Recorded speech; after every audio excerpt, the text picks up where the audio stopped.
Pemirsa, tak butuh waktu lama unit Reskrim Polsek Sukarame dan Polrestabes Palembang meringkus pelaku pembunuhan ibu dan anak di Palembang, Sumatera Selatan. Dari tangan pelaku, petugas mengamankan handphone yang digunakan pelaku. Satreskrim Polsek Sukarame Palembang meringkus pelaku pembunuhan ibu dan anak di Jalan Macan Lindungan, Kecamatan Ilir Barat 1, Palembang.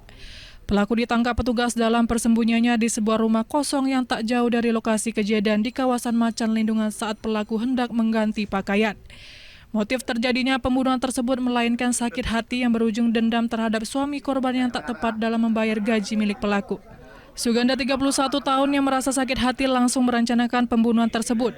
Tapi sayang saat pelaku mendatangi rumah tersebut, pelaku bertemu dengan korban hingga terjadilah keributan mulut.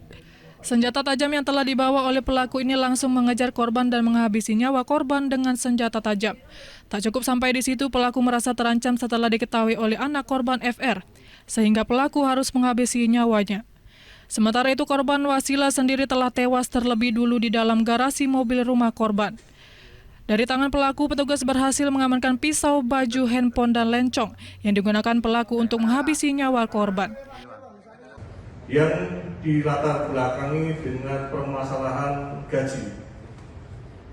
gaji ataupun upah yang setiap bulannya tidak secara sempurna atau secara seutuh diberikan kepada pekerja tersebut. Dari Palembang, Muhammad David, iNews melaporkan.